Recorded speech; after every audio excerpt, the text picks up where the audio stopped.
I had a lot of personal questions, but they were all answered here. So I'm going to ask a few more textual questions that I put down yesterday. I see you as a person here, but also from what you say, you are a non-physical entity. Well, we have the benefit of Esther translating for us, just like we have the benefit of you translating for us. In other words, everything that is non-physical, we're all pointed to this leading edge, which is tangible. So in this situation, what you're seeing is a person who is deliberately focused into a frequency that allows a seamless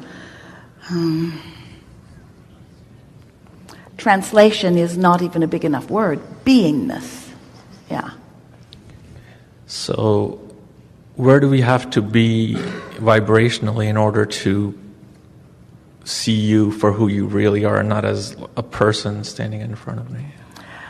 Well, some can see energy, but that's not who we really are. In other words, you see, the best way to know us is by feeling the resonance within you. So when something happens and you just feel elation, that's one of those moments. Or when something happens and like the group will feel a sort of epiphany, that's what's happening. So when you say see, what do you mean? Do you mean no? Yes, no. Do you see auras? Do you see energy? No. Do any of you? So in a situation like that, now see, that doesn't help you though. They're seeing something you're not seeing. And your question is, how do I see it? Well, you have to expect to see it. You have to be in the vibrational vantage place to see it. Do any of you see energy around Esther? Yeah? So just look at it. It's a little more tricky for you because you're up close and you have your glasses on, which are causing you to focus in a different vibrational. Okay.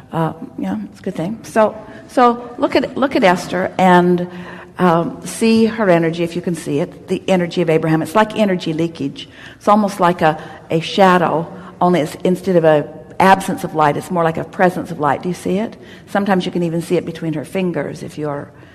So just focus. Like, try to look through her, not at her. Okay. When you look at her, you see Esther. When you try to look through her, you can see her energy being. Maybe. So try to look through her. We'll goose it up just a little bit. Anybody seeing it getting bigger? Anybody seeing it getting a little bigger? Is it singular? Does it look like it's just one energy around Esther? Or is it you see more? Like a stream? As we move, is it still standing there? Yeah, right there. In other words, so it's not a satisfying experiment, is it? When you say, how can I see something? We say, like this, and then you say, I didn't see that. Right. I didn't see that. And so what you do, you ask yourself why you want to see it. Why do you want to see it? What's the why behind it? Did anybody see anything? Did anybody see anything? So what's the why behind you want to see it? Validation? You want to know it exists? I just want to know that it's real. It's all right. So what you're saying is real. And because words don't teach, it's only life experience that teaches. So what would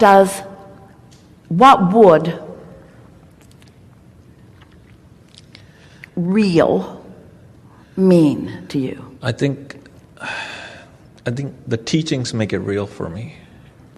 As it reflects in your life? In other words, you hear it, you apply it, something manifests, and then you have knowing? Yes, although I might not be able to believe that, like you say, there's hundreds of you. I can't wrap my brain around that. We know. Yeah. We've been reaching for words to make intangible tangible, to bridge that gap. So the closest that we can come to bridging the gap is by convincing you that you're vibrational and that your emotions tell the story. So when you start paying attention to the thoughts you're thinking and how they feel, and you allow yourself to deliberately focus on a thought long enough to get enough momentum going that the feeling is strong, that's how you show yourself. That's how you teach yourself about the inner world. We have a really important question for you. And as you answer this, we'll explain later, but you're going to get this.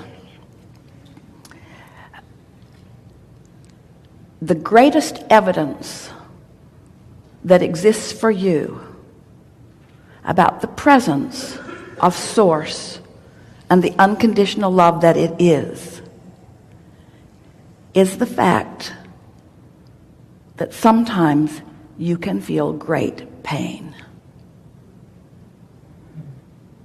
Because the negative emotion that you sometimes feel that is so strong could not exist if there were not a relationship between where you are and something else.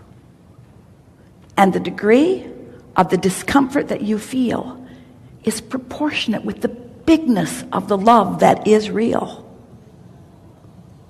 You feel what we're getting at? In other words, if when you focused upon things that weren't good for you, when you're down on yourself or down on somebody else, when you're feeling inappropriate or not accomplished and you're beating the drum of that, your inner being is holding an entirely different opinion, knowing your value, knowing who you are, knowing what you came for, knowing what you've put into your vortex, knowing who you really are. But if your inner being would join you in the negativity, in the negative thought that you have about yourself, you wouldn't feel the discord because your inner being would be right there with you. So the fact that you feel negative emotion at all, the fact that that crevasse between who you're being in this moment and who you really are is felt by you in the form of negative emotion is the very proof you're looking for. Isn't that a nice thing? Jerry said to Esther one day, not long after he made his transition, she was really having a hard time, really missing him, and writing and crying and writing and crying and trying to find him and writing and crying and trying to find him. And then she sort of forgot about it for a minute, just for a minute. And she heard him say, the power of your love is really evidenced by the degree of your pain. She thought, whoa, oh, I don't want to love like that ever again. Ever again. But can you hear what we're getting at? In other words, for me, it's real, like you said, when I connect to myself, and then it feels real. When I connect to my source, then what you said of what you are. But I don't have that knowledge that Abraham does. Like when I connect to my source, I can't tap into all the answers, or maybe I'm not connecting deep enough. Well, Esther's sort of hardwired to it at this point. In other words, she found that frequency and just focused on it in a very strong way, and you will too. Don't focus on what's missing. Just watch for evidence of what's there. And after a while, you cannot help but trust it. Here's another thing that we really want to say to you.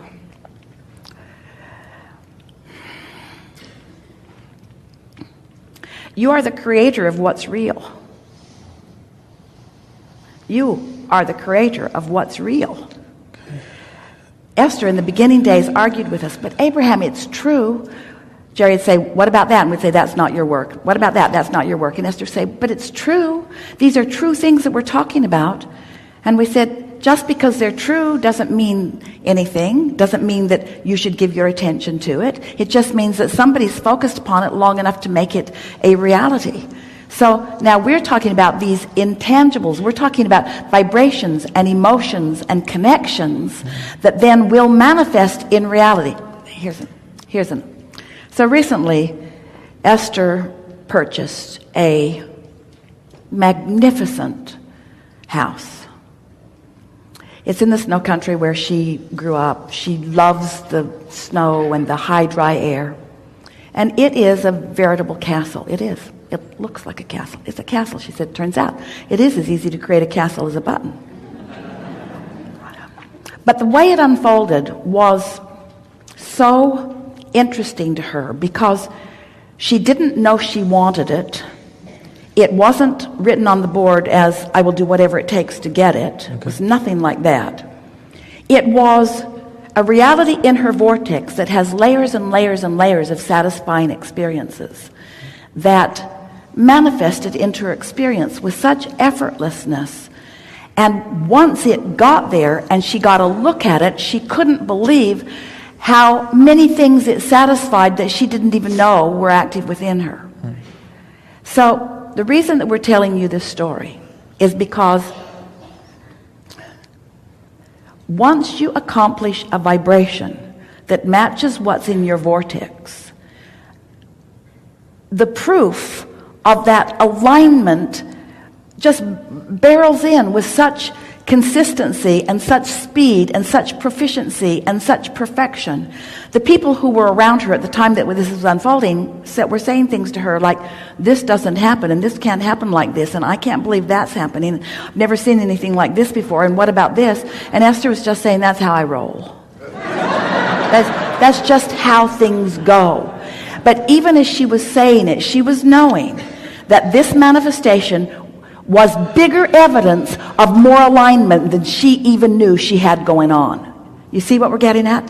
Where most people are running around trying to squeeze evidence out of the alignment that they've got going on. Esther had been for months just enjoying the alignment, not trying to make anything happen with alignment, not trying to use alignment for proof of anything. Just the feeling in the moment was all that she was reaching for. Just want to have fun, just want to have clarity, just want to feel good, just want to feel good, just want to have fun, just want to have clarity. And as she found consistently that vibrational state of being, then all manner of things began avalanching into her experience as evidence, as proof of vibrational alignment that she was aware of mildly in the form of the joyful experiences that she's been having. You see what we're getting at? So every single time you go looking for proof, you know what you find? The absence of the very proof that you're looking for. Because when you're looking for it, you haven't found it. So as you focus upon what you can find, which is a good feeling in this moment, then your inner being's just flowing with you, flowing and blowing and flowing and blowing and flowing and blowing. And pretty soon, that question never comes across your lips again, because it's just the silliest question.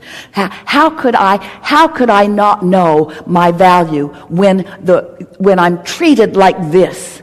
How can I not know that I'm loved when I feel like this? You see what we're getting at? Yes.